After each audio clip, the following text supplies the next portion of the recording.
Good evening. Right, I've been I've sort of mentioned this a few times before, but I've been meaning to spend a bit of time on it. Now, I don't want to give you my life story because that's fucking boring. But winter working in the winter in this country. Let me tell you something now. Bricklaying is shit. If you can't make your money in the summer, and you've got to struggle through the winter, having to go to work, it ain't no good. This ain't the job for you. Because it can be harsh. I noticed the site across the road where we were working, it was a big site, I don't know, 60 odd houses going on there. The bricklayers started there and they've done nothing this week. It's been, as I've had the thermometer out, it's been -2 up to about 11 o'clock. This mate, I'll be in Wetherspoons by then. So, right, how I started, when I left school, I started off building commercial greenhouses with some pals of mine, 16 years of age. We was bricking home 40 quid a week in them days, and apprentices were on 8 quid a week. It was a no-brainer really, but we never learnt nothing. We learnt how to build a greenhouse. Yeah, I don't need it for life, is it? But we had good times. We worked all around the country. I never made it. A couple of lads got to Greece, worked there, and just before I started with them, they worked in Ireland for ages. So, it was great fun. It really was. I spent a year in Clacton working there. Can you imagine 17 years of age in Clacton? Yeah, it was brilliant. Anyway, but I always watched the bricklayer there. We had the boss used to do a bit. We had another bricklayer, Len Smith, and I always wanted to do that. So I always kept my eye on them. And we finished the job at one time, and I came home and I went in the pub, my local pub. There's a guy there in there who's a bit older than me. And he said, "Aren't you working?" I said, "No." I said, "I'm all right, I've got a few quid." So I just finished the job. Just waiting for something else to come up. He said, "Oh," he said, "they want odd carriers across the road. They're building a new precinct." He said, "I've just got a sack." he was one of them, he never turned up too much. So I thought, sod it, I'll go over there. And I got the start. Completely embarrassed myself the first day because I've never had a clue what I was doing really. Completely bullshitted it. But the bloke trusted me, he wanted me, and as it turned out, he lived across the road from me. And he was a decent subby, and he kept me on for quite a while, and I learned a lot. Then I took myself to college, where it was a government training course at that time, and learned bricklaying. So it was good really. As soon as I come out of college, blimey, I worked for a week as an improver on the job, and went to Holland, and that was it. I was there for years, and in Germany. So I learnt, different ways of working and that. Then I came back.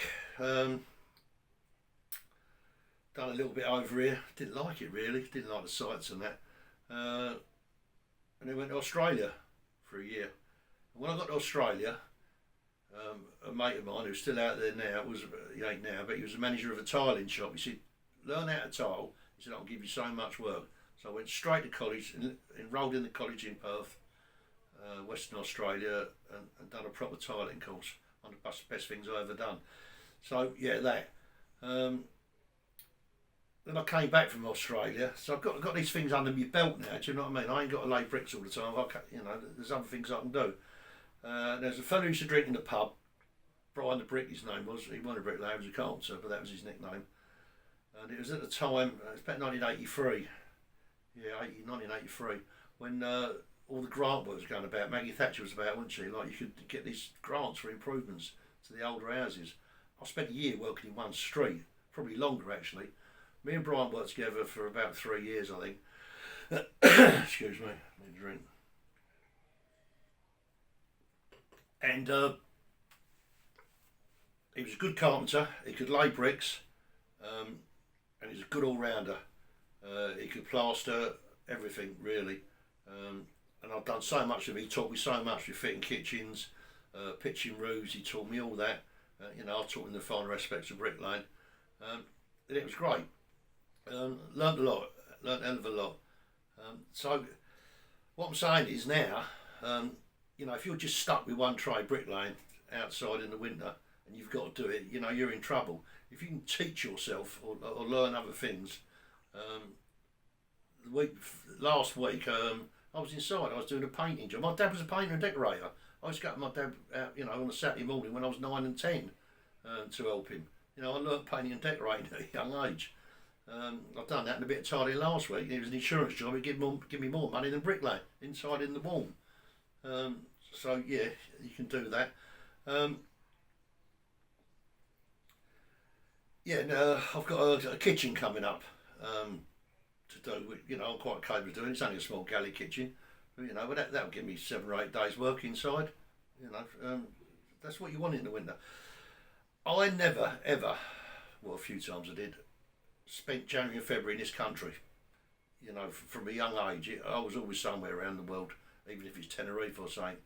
Then I moved to Spain. I was there 5 years.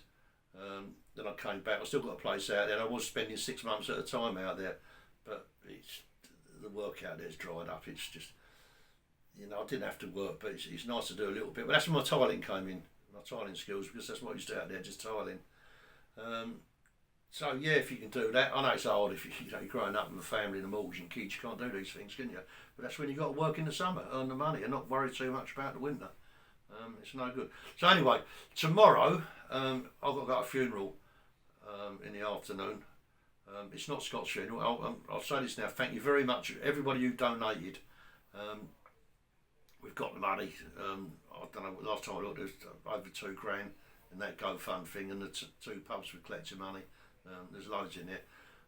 But yeah, tomorrow. I mean, the builder I'm working for is a really good builder. He'll always help you out, and I don't need to go and work tomorrow. But he always tries to help you out, so I won't let him down.